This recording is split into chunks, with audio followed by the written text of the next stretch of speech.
Mon Dream H12 est mort, il n'a plus de garantie et dans cette vidéo je vais le réparer. Mais très honnêtement, je crois que c'est la pire réparation que j'ai pu faire de toute ma vie. J'en ai réparé des trucs, mais celui-là, je pense que c'était le plus casse-couille. Celui qui a inventé cette machine, c'est vraiment un gros enculé. Ça vient du fond du cœur.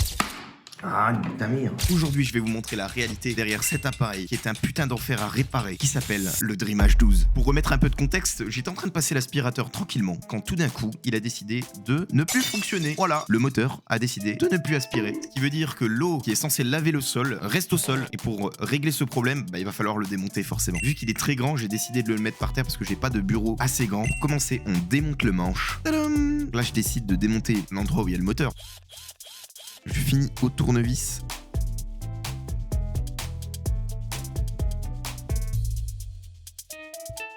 Les Chinois, ce sont des gens très intelligents. Ils font en sorte que tout soit bien monté. C'est entièrement faux. C'est de la pure merde. Le produit en lui-même est bien. Il n'y a pas de problème. Mais autant quand il s'agit de le démonter, c'est sa grand-mère que...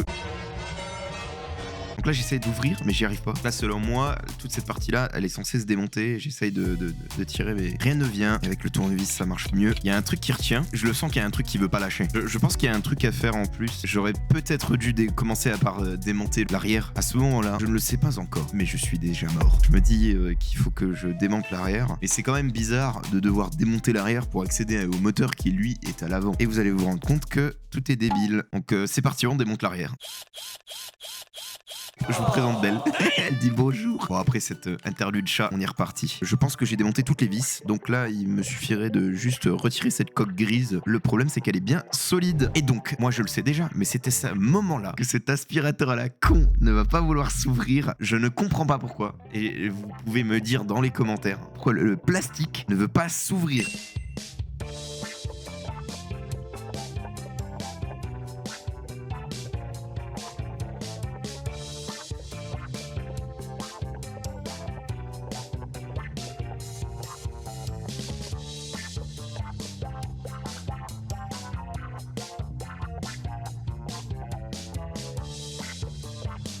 À savoir qu'à partir de ce stade-là, je décide de juste me mettre en off pour pouvoir démonter le capot et je vais y arriver. J'ai dû perdre au moins une dizaine de minutes à enlever ce cache plastique de merde. Et donc, ce que j'ai remarqué à ce moment-là, en fait, il y avait un petit câble bleu et blanc. Il fallait le démonter et ensuite, il fallait enlever tout le joint silicone qu'ils avaient mis pour l'étanchéité et tirer ce câble. Et seulement à partir de là, en ayant tiré ce câble, vous libérez le câble en soi. Donc en fait, après avoir fait ça, vous pouvez simplement tirer la partie du capot que je ne pouvais pas tirer au tout début. On est d'accord que pour démonter la partie du capot, il fallait démonter tout le capot à l'arrière. Ce qui est totalement débile alors qu'il y a largement la place pour passer le câble. Pourquoi vous n'avez pas laissé de la marge? Les Chinois, vous faites tellement de choses bien. Et là, qu'est-ce que vous nous faites? Je dis pas l'aspirateur est incroyable, mais il y a de la place pour mettre 14 câbles autour du moteur. En vrai, on peut sortir l'excuse du non, on peut pas mettre le câble parce qu'il y a l'air qui est aspiré. Peut-être, imagine, il y a de l'eau qui s'infiltre et tout. Mais pas du tout. Il y a un joint. Il est là juste pour protéger ce compartiment. Pourquoi? C'est un ingénieur de chez Dream. Pourquoi? Juste pour casser les couilles. Ensuite, bon là. Là, je vous raconte pas. On arrive au climax. Genre, en fait, c'est à ce moment-là que je me suis dit, qu'est-ce que je fous? Cet aspirateur-là a réussi l'exploit de me remettre en question en me disant, mais qu'est-ce que tu fous? Je vous jure, j'ai déjà fait l'embrayage d'une voiture alors que je ne suis pas mécano. Une des seules autres fois où je me suis posé cette question. Là, c'est très dur. En fait, j'ai démonté deux vis qui me permettent d'accéder au compartiment et au-dessus, on voit, il y a le capot. C'est là où on affiche le pourcentage de batterie. Et le principe est simple. Vous mettez la main, vous tournez, et on enlève comme un bouchon, juste comme ça ne veut pas venir. Du coup, la méthode simple est d'essayer de passer quelque chose pour forcer quoi. Donc au début j'y vais avec des objets en plastique. Les objets en plastique c'est tellement solide, les outils en plastique ont éclaté dedans. Mais sors de là. Ouah, le truc il s'est éjecté. Du coup je suis allé avec le tournevis en métal. Normalement c'est vraiment le dernier recours, le tournevis en métal. Le tournevis en métal ne veut pas le faire venir. Est-ce que c'est bon pour vous? Ça fait presque 3 jours que je galère et que j'ai peur d'éclater le plastique. Et maintenant j'en ai plus rien à foutre. Au bout de 3 jours et certainement 3 heures, je réussis enfin à ouvrir ce capot. Allez, et du coup, maintenant qu'on a réussi, on continue. On n'est plus à ça près.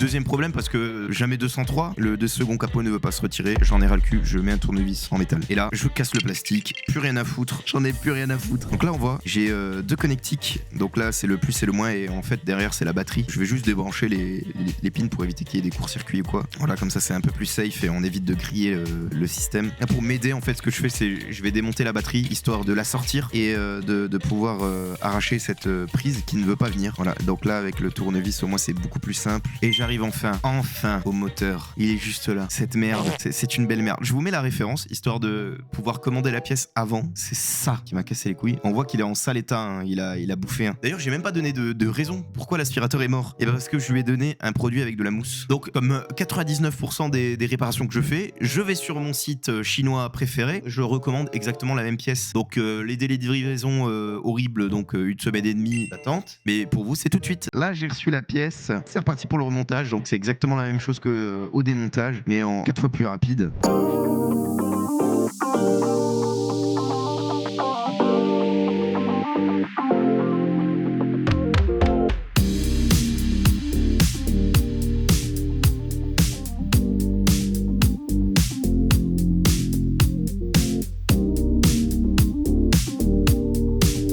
Le chat qui s'amuse bien avec le silicone que je viens de démonter. Il aime bien son nouveau joujou, le chat.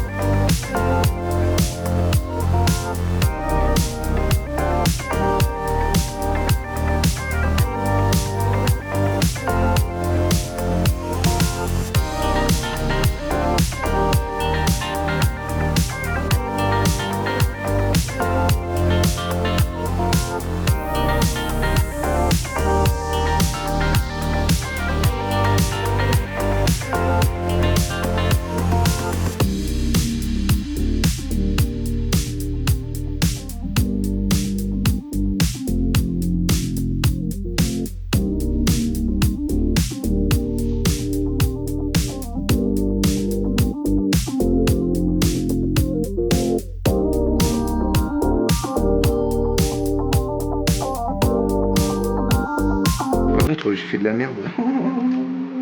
Voilà, l'abruti de service. Putain, non, j'ai tout cassé.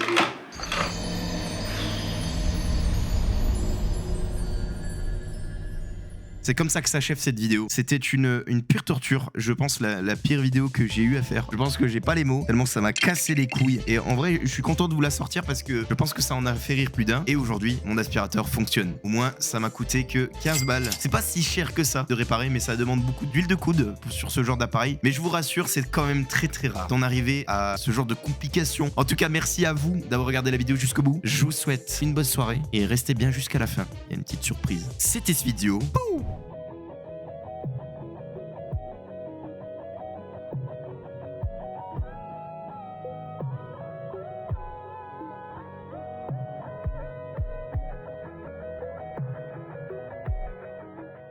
Ah, nique ta mère. Ah, nique. Ah. C'est une dinguerie de résister autant comme ça. Putain, ta mère la putain. Ah, je vais